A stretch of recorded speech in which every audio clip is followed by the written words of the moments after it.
Olá pessoal, sou Gesley Alves, sacerdote e mestre de Umbanda e Quimbanda, e vamos para mais um react. Esse um react muito, mas muito importante. Primeiro que eu sou um grande admirador do canal Caçador de História, aqui, grandes palestras, grandes aulas. Você gosta de história africana, de história do povo preto, povo africano, tá aí um bom canal, tá? Referência, sem sombra de dúvida. O professor Flávio Nunes é incrível nas suas abordagens e eu só estava esperando um vídeo que conversasse com esse canal. E chegou. Esse vídeo houve uma maldição sobre africanos e negros. Então vamos lá. Quase meia hora de vídeo. Então vamos juntos. Vou tentar interromper menos porque o professor Flávio é daqueles que não vale a pena interromper, tá? Juntos. Pessoas negras são amaldiçoadas? A África é amaldiçoada? Os africanos foram amaldiçoados? As pessoas negras foram amaldiçoadas a se tornarem servos ou escravos dos brancos? Qual é a origem desta ideia? Hoje conheceremos um pouco mais sobre a origem da ideia que diz que pessoas negro-africanas foram amaldiçoadas. Hoje estudaremos a história da maldição de Cã. Mas desde já, deixa aqui seu like, curta e compartilhe essa aula e vem comigo caçar mais esta história. E, se possível, contribua para o nosso canal para que nós possamos alcançar mais e mais pessoas. Um dos poucos canais que eu sou membro.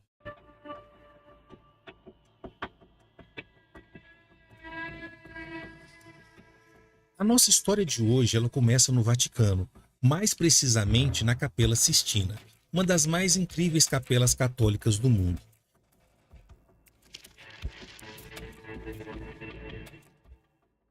E ela é famosa por seus afrescos extraordinários que foram pintados por Michelangelo entre 1508 e 1512. O teto ele é especialmente conhecido pela icônica criação de Adão, onde os dedos de Deus e Adão quase se tocam. A arte na Capela Sistina é renascentista, o que significa que reflete as ideias da Renascença, um período que foi marcado pelo individualismo. Diferente de pinturas anteriores que eram centradas em Deus, as obras na Capela Sistina destacam pessoas e contam histórias. E uma destas histórias narradas através da pintura de Michelangelo é a cena Embriaguez de Noé, que foi pintada em 1509.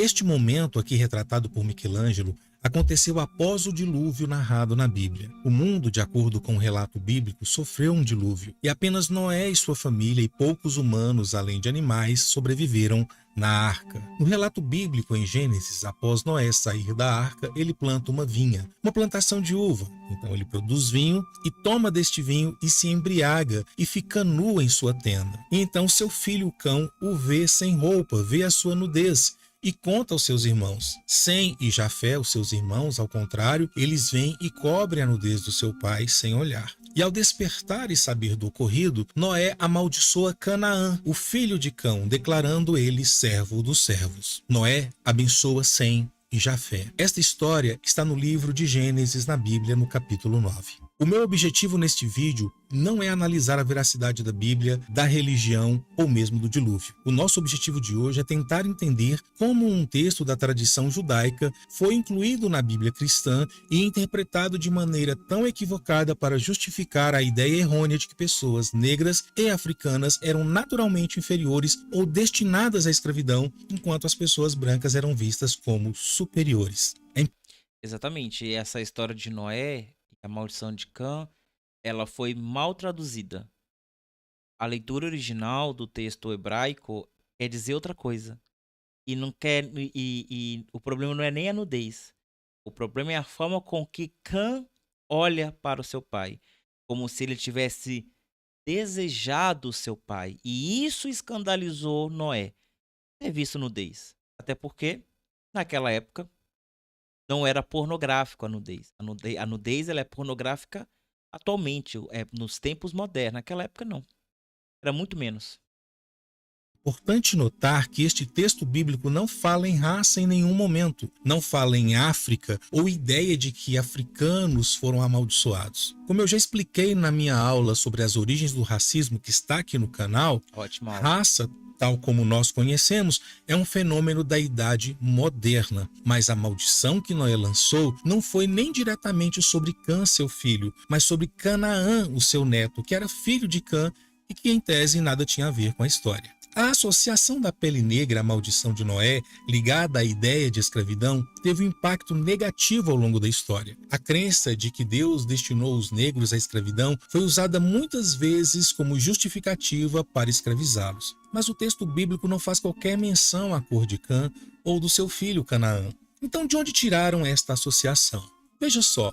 Existem textos rabínicos com relatos de oralidade que foram transmitidos de geração em geração e que narram sobre a origem da pele escura que teria sido na arca. A fonte rabínica conta que durante o dilúvio, todos os que estavam na arca foram proibidos de ter relações sexuais. O filho de Noé, então, transgride essa norma e faz sexo com sua esposa e, como consequência, Deus o pune enegrecendo sua pele. Mas esta informação é uma tradição rabínica. Mas veja só, esta história rabínica nada diz sobre a escravidão. A origem da escravidão, conforme retratada no relato bíblico da maldição de Canaã por Noé, é uma história separada, como eu já falei no início deste vídeo. Em 1968, o historiador americano Winthrop Jordan, em seu livro Branco sobre o Preto, Atitudes Americanas em Relação ao Negro, ele demonstra que a ideia da maldição associada à pele negra foi, na verdade, adotada pelos estudiosos cristãos hebraístas da Idade Média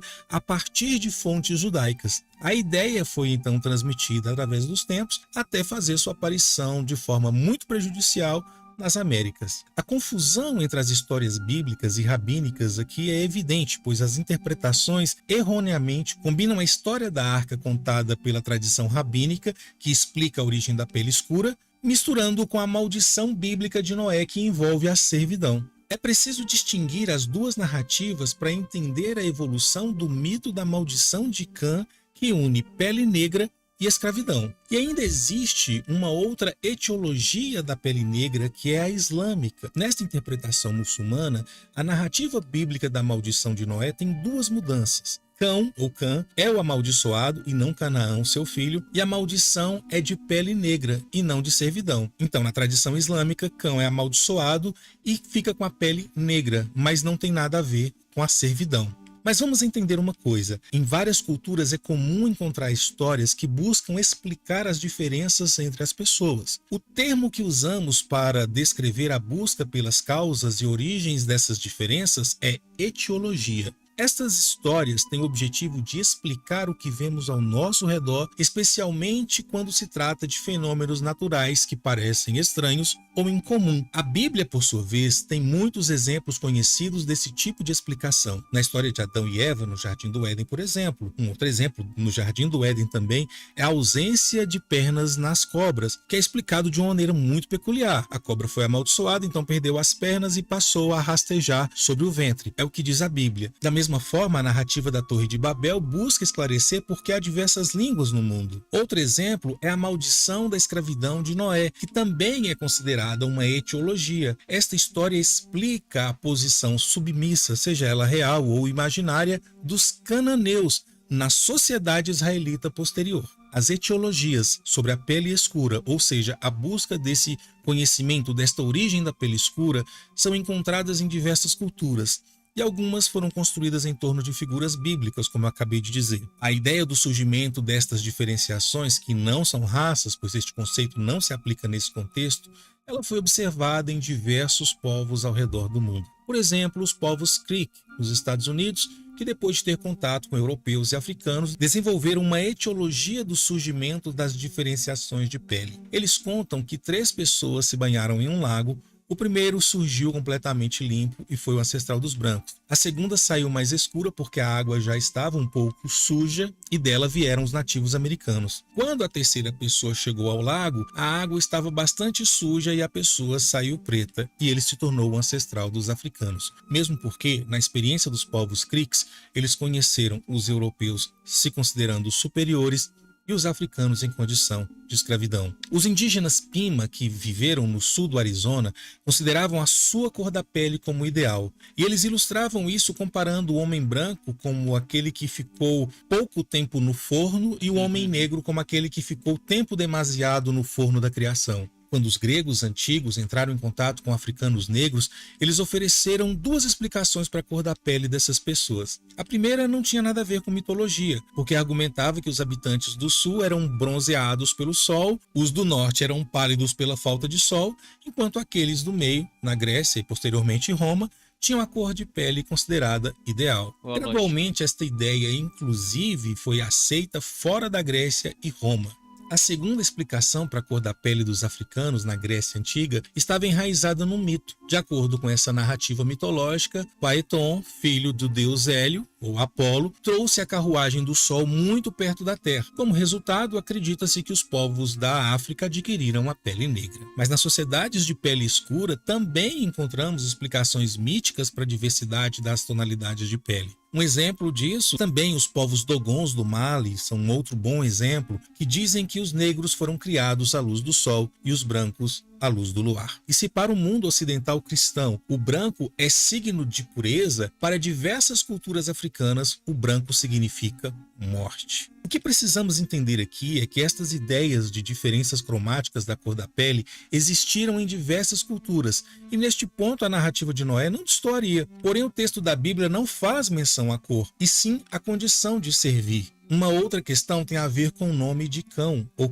Cã, que tem sido muitas vezes apresentado como significado de quente ou escuro, mas que, de acordo com o pesquisador David Goldenberg, que é um especialista em estudos judaicos, ele afirma que o nome Cã na Bíblia não tem conexão com palavras em hebraico ou outras línguas semíticas que signifiquem escuro, preto ou calor. Portanto, para os antigos hebreus não havia ideia de que Cã representava o ancestral da África negra, quente, e não há evidência na narrativa bíblica de que Deus pretendia condenar as pessoas de pele negra à escravidão eterna. Mas as ideias da relação da cor da pele escura com a maldição estavam presentes principalmente nas tradições orientais cristãs e depois muçulmanas. Só bem mais tarde que apareceu no Ocidente, no ano de 1453, nas Crônicas do Descobrimento da Guiné, que foi escrita pelo cronista português Gomes Eanes de Zurara. Veja o que ele diz: estes negros, posto que sejam mouros, como os outros,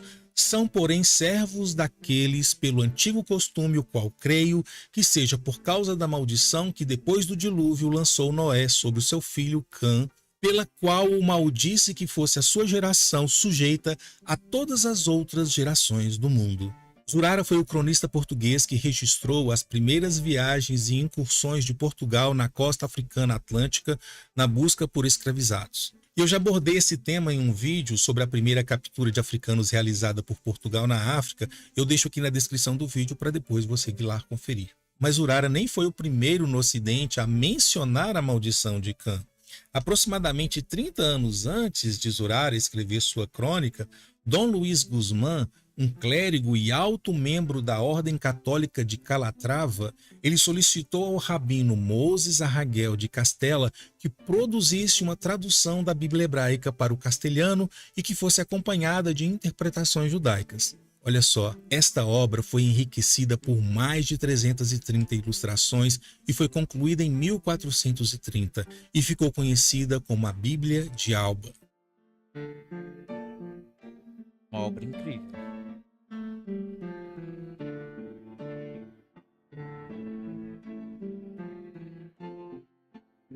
No seu comentário sobre Gênesis 9:25, ele escreve que Canaã era um escravo de escravos e alguns afirmam que se referem aos mouros negros que estão cativos em todos os lugares. E esta ilustração, que representa a cena bíblica da embriaguez de Noé, é a primeira imagem conhecida de Cã sendo retratado como pessoa com a pele escura. Na ilustração, Cã é mostrado atrás dos seus irmãos Sem e Jafé, que estão cobrindo o pai que está embriagado.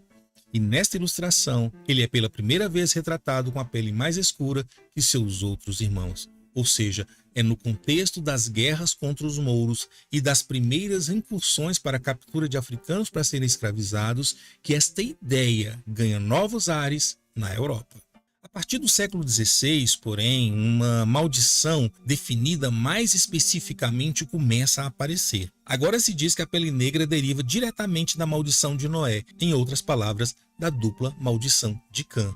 Ou seja, ser negro aqui se torna consequentemente ser um escravizado. E isto é uma nova maldição, uma nova interpretação. É a partir deste momento, no contexto da expansão marítima de Portugal, com a escravização de pessoas na África, que essas ideias começam a ganhar popularidade, principalmente como mecanismo para justificar a escravidão. Em 1575, Francisco de la Cruz, um missionário espanhol no Peru, ele registrou o seguinte, ele disse: os negros são justamente cativos pela justa sentença de Deus pelos pecados de seus pais e que em sinal disto Deus manda essa cor. Em 1592, Diego de Yepes, um frade bispo de Tarazona, na Espanha, ele escreveu que a maldição de Noé causou a destruição dos cananeus, bem como as mudanças fisiológicas nos outros descendentes de Cã, que todos nasceram negros e têm muitas deformidades. Não muito depois destes escritores, já no início do século XVII, nós encontramos esta dupla maldição em toda a Europa, muitas vezes em escritos espanhóis. No início do século XVII, Juan de Torquemada, falando sobre a maldição de Noé, ele disse o seguinte, que Às vezes a gente fala dos portugueses, mas os espanhóis foram terríveis, terríveis na colonização. Não é à toa que a gente fala da Inquisição Espanhola, foi a pior de todas. Os espanhóis foram terríveis. Cã foi trocado da cor vermelha para a cor preta como carvão.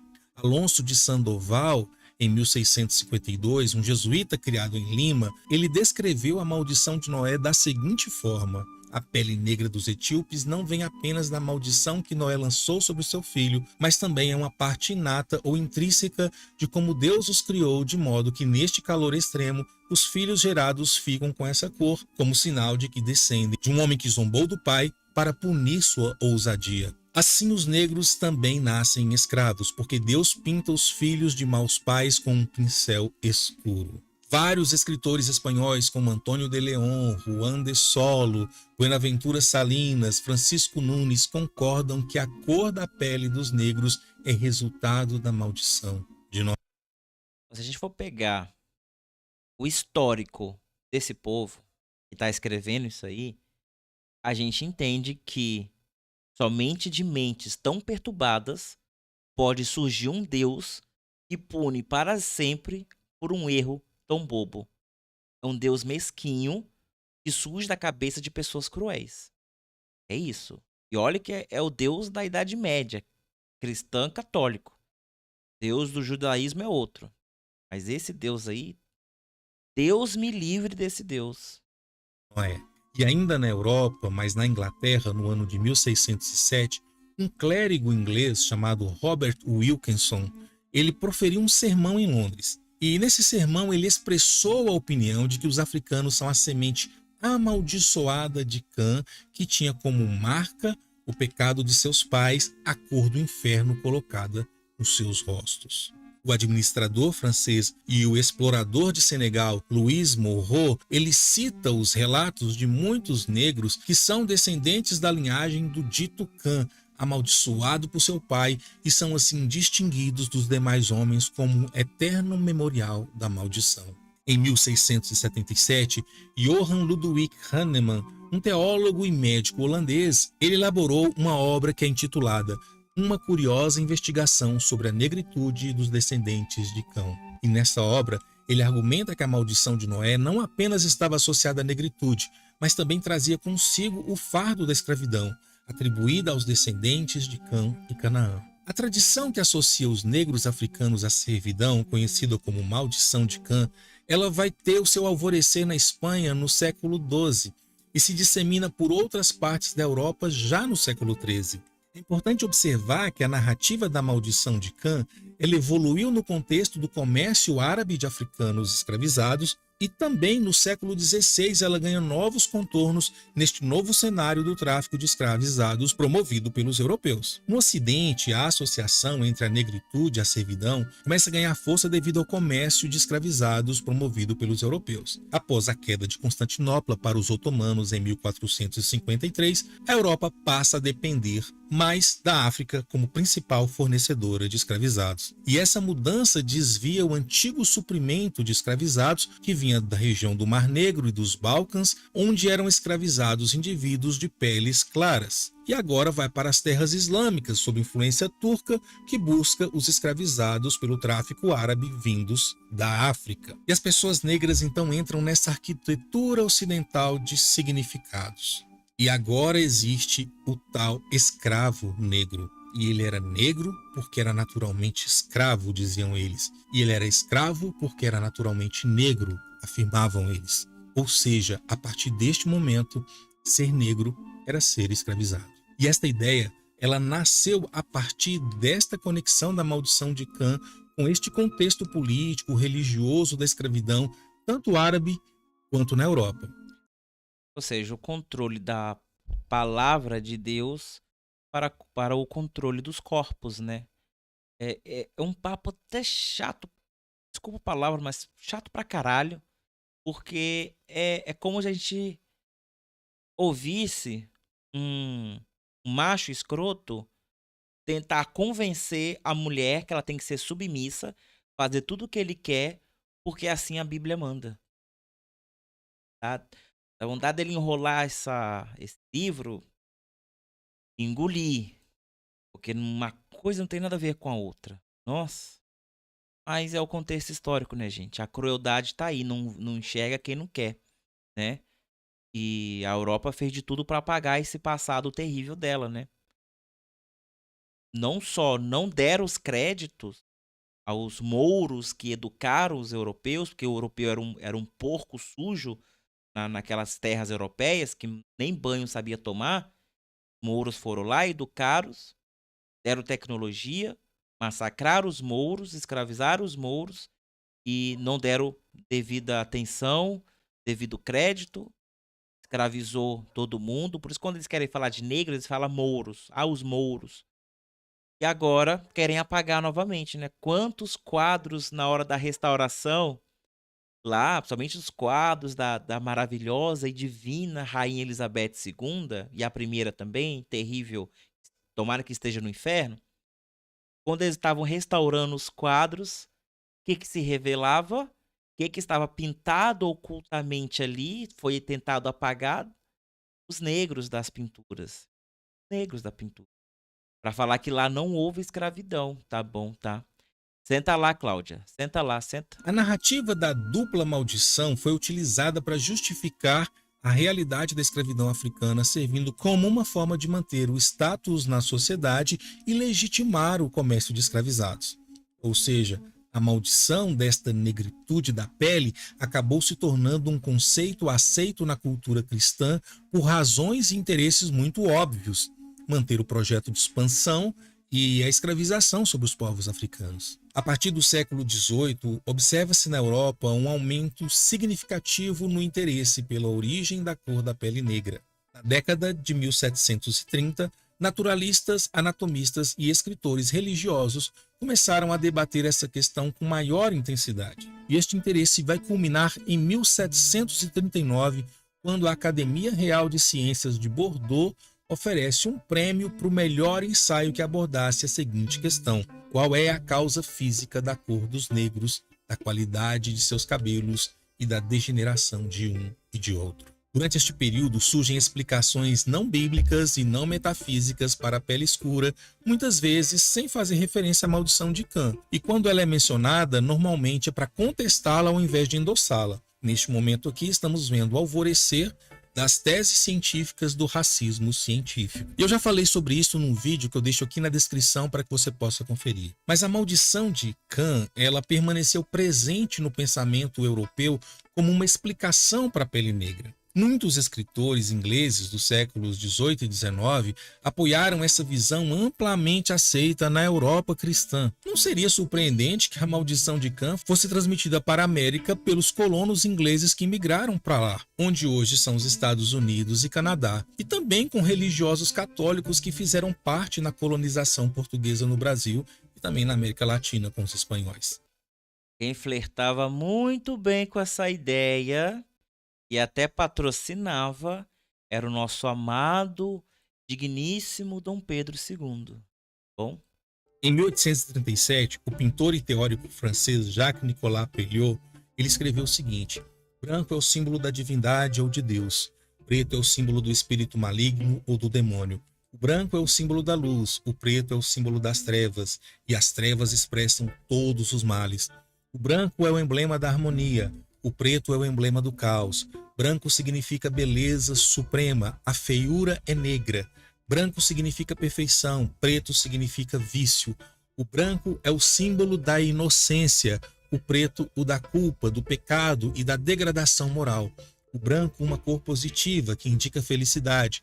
O preto uma cor negativa, que indica infortúnio. A batalha entre o bem e o mal ela é expressa simbolicamente pela oposição de brancos e negros. O ex-escravizado Samuel Ringgold, que se tornou editor de jornal, ministro e defensor da abolição, ele escreveu em 1855 o seguinte: eu sei que maldito seja Canaã, às vezes é citado como se viesse dos lábios de Deus, embora estas são apenas palavras de um homem bêbado recém-acordado. Houve tanta inspiração nessas palavras quanto poderia ter havido em qualquer coisa dita por Ló em 2 noites muito vergonhosas de sua existência. Lógico que aqui é uma ironia. Na América, assim como na Europa, a popularidade Ló é aquele primo do Abraão que morava em. Ai, qual é o nome daquelas cidades que foram apedrejadas com bolas de fogo? Sodoma e Gomorra, né? E Ló, morar em Sodoma e Gomorra e ser santo não tem como, né, Ló? Não tem como, né, querido? Então, não é tô que sua esposa virou estátua de sal. É muito blá blá blá de moralista pra. Cara, se os negros na época fizessem a mesma coisa que esses brancos estavam fazendo nessa época, será que eles iriam achar imoral? Porque eles estavam olhando pra si e falando, nós somos morais. Nós somos os corretos. Mas eles que estavam matando em massa, escravizando em massa, judiando de crianças, mulheres, grávidas, tudo mais. Mas o negro, quieto no seu canto, vivendo lá no seu continente, eles que são os imorais, né? Cara, se eles tivessem feito a metade que os europeus tivessem feito, de repente sim, mas não fizeram nada, nada, ao contrário. Até hoje, né, ainda são oprimidos por esse povo superior. Superior se virar o mundo de cabeça para baixo, né? Quando a terra plana capotar, eles vão ser superiores. Até então, o inferno está garantido para esse povo. A Idade Média alimentou o inferno com vontade, hein? Com vontade. Eu acho que não houve um papa na Idade Média que não foi pro inferno. Se foi, esse Deus aí tá com nada não. Se foi pro céu, papa, bispos da Idade Média pro céu, se foi, esse Deus não tá com nada não. desta dupla maldição, ela reflete o aumento da difamação associada à pele escura. James Sloan, um ministro presbiteriano do Mississippi, ele escreveu o seguinte em 1857: Cã merecia sua morte por sua conduta não filial e ímpia, mas o grande legislador achou por bem, em sua boa vontade, não destruir Cã com a morte imediata, mas colocar nele uma marca de degradação. Toda a posteridade de Cã é negra ou escura e, portanto, traz em seu semblante a marca de inferioridade que Deus colocou sobre o progenitor negro, contido, desprezado. Curvado são as palavras usadas para expressar a condição e o lugar dos filhos de Cã, trazendo a marca da degradação em sua pele. James Pennington, um abolicionista afro-americano, um ex-escravizado e ministro presbiteriano, ele sugeriu sarcasticamente que os proprietários de escravizados teriam um argumento mais forte se encontrassem e escravizassem os cananeus. Porque, de acordo com a Bíblia, a maldição era sobre os cananeus e não sobre os africanos, em que pese digam que os africanos descendem dos cananeus. E outros teóricos e escritores americanos se esforçaram para fazer essa conexão entre pessoas negras e os povos cananeus como se fosse uma conexão óbvia. Por exemplo, John Jacobus Flournoy, um sulista excêntrico, ele escreveu Outra raça de negros, os cananeus. O Thornton Stringfellow, ministro batista da Virgínia, ele fala cananeus ou africanos. O Josiah Priest, um autor antinegro que é amplamente lido, escreveu O Escravo Negro ou Cananeu. O Iverson Brooks, ministro e professor batista, pró-escravidão inclusive, ele escreveu A Raça Cananeia ou Africana. É mesmo, a Igreja Batista também entra nessa conta, tá? Se você não conhece a história da Igreja Batista, vai colocar. Aí no canal do Caçador de História tem a história, a Igreja Batista e outras denominações também norte-americanas agregaram muito a escravidão aqui nas Américas. Samuel Davis Baldwin, um ministro metodista do Tennessee, ele escreveu: os negros são da linhagem de Canaã, tipo os negros de Canaã. Os negros são descendentes diretos de Canaã. William Dowman, um pastor luterano, escreveu: o negro é o principal descendente vivo de Cão e Canaã. Não há nenhuma evidência para afirmar que Canaã era negro ou que os negros descendiam de Canaã. A única razão para pensar assim baseia-se numa interpretação inventada da história bíblica que foi destinada para justificar a situação existente da escravatura dos povos africanos de pele negra. Mas é preciso lembrar que a escravidão esteve presente em diversos lugares do mundo, não somente de africanos negros na África, mas também de povos na Europa, de povos na Ásia, entre povos indígenas. Ou seja, Até ele não precisava nem forçar essa passagem de Noé. A Bíblia inteira tem leis que Deus explica como tratar os seus escravos. Então, o Deus da Bíblia era a favor da escravidão. Ele propôs leis. Moisés e outros profetas propuseram leis para como tratar os seus escravizados, como tratar suas diversas esposas, porque o casamento de casal dessa família tradicional ela é recente, no passado não era assim, e muitas outras coisas. Se for olhar a Bíblia, se você espremer a Bíblia, só sai sangue, só sai tortura. Isso é terrível, porque a ideia que eu tenho da Bíblia sendo usada dessa forma é que esse Deus ele é mesquinho e tudo que existe no mundo é baseado na sua mera raiva vaidosa. Ele criou o mundo em 7 dias, mas toda a existência ele cria coisas baseadas em sua raiva.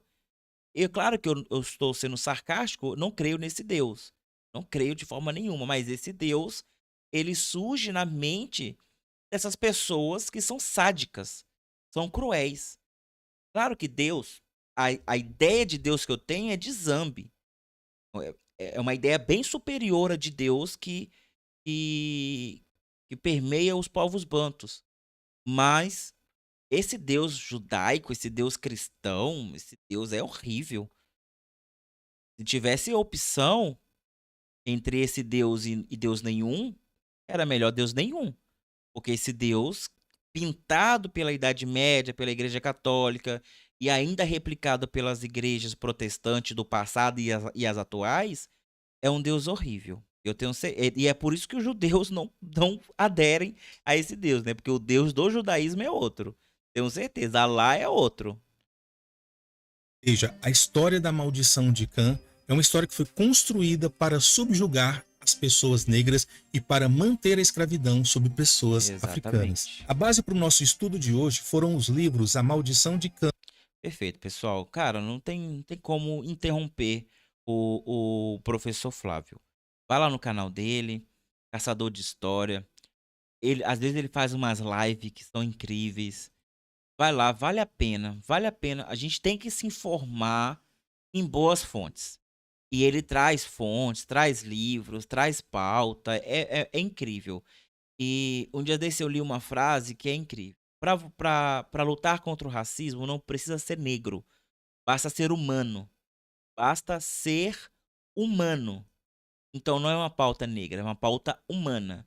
Então, para isso, a gente tem que entender a história. E nada como um bom professor de história para nos ensinar. Novamente, usar palavras religiosas para subjugar outros é fácil. Você já conheceram a história da mandioca?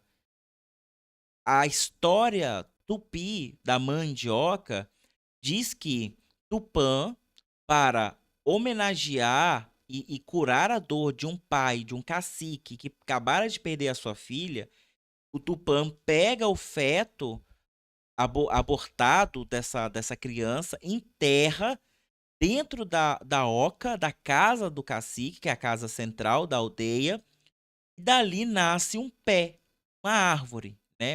Acho que é um arbusto, acho que mandioca é um arbusto, sei lá. Nasce ali o pé da mandioca. E Tupã fala para esse cacique, para que a sua dor cesse, ele coma da carne da sua filha. E a mandioca quer dizer carne de mandi. Mandioca, carne de mandi. Quem é mandi? A filha do cacique, que louvava Tupã, e Tupã deu esse presente. Então o cacique passou a distribuir. Quando ele comeu da carne de mandi, que é a carne branca, a mandioca é branca, a carne branca, ele falou que a sua felicidade transbordou e ele queria dividir com todo mundo. Então ele plantou mais mandioca e a passou a distribuir para todo mundo. Isso é um mito. É um mito. É um mito de como a carne de uma criança branca pode nutrir pessoas.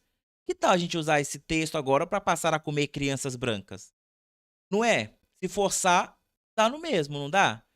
Se pode usar uma pequena frase de um texto folclórico da mitologia cristã hebraica, judaica, sei lá o quê, para justificar uma tortura, um crime à humanidade com mais de 350 anos. Se você forçar qualquer texto de qualquer mitologia, você consegue subjugar qualquer um sobre qualquer coisa. E não pensa que só os negros passam por isso. As mulheres também, os homossexuais também, os próprios homens são judiados pela essas falácias que tem na Bíblia, colocando o homem em posições que muitas vezes ele não quer estar nessa posição, mas ele é obrigado, porque se ele quer ser cristão e ser salvo, tem que fazer conforme Deus está mandando. E olha que ironia, né? É, claro, não é só isso, mas fazer a barba é um pecado, é maldição. Se você lê o livro de Números e o livro de Levíticos, dá uma olhadinha lá. Eu acho que todo mundo aqui, sendo negro ou não, vai gabaritar uma lista gigantesca de pecados, tá? E não tô falando de pecados bobo, não. Quer dizer, pecados complexos, não. É pecado bobo. Bobo, bobo. Fazer a barba, misturar tecido, comer camarão. Você come carne de porco? Pois é, pecado.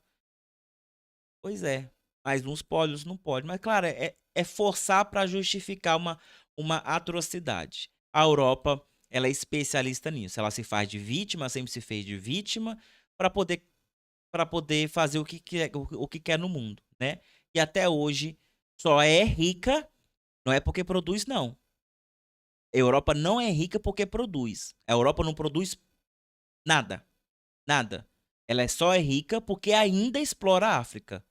Tira a Europa das mametas da África para você ver que aquele povo não começa a passar fome. Não sabe produzir nada? Produz nada.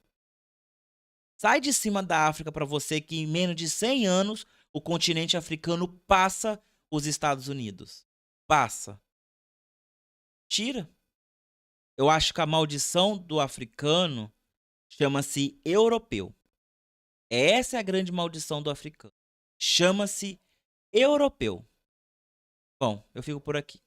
Tchau, tchau. Até mais. Ah, na descrição tá os links pro canal do professor. Até mais.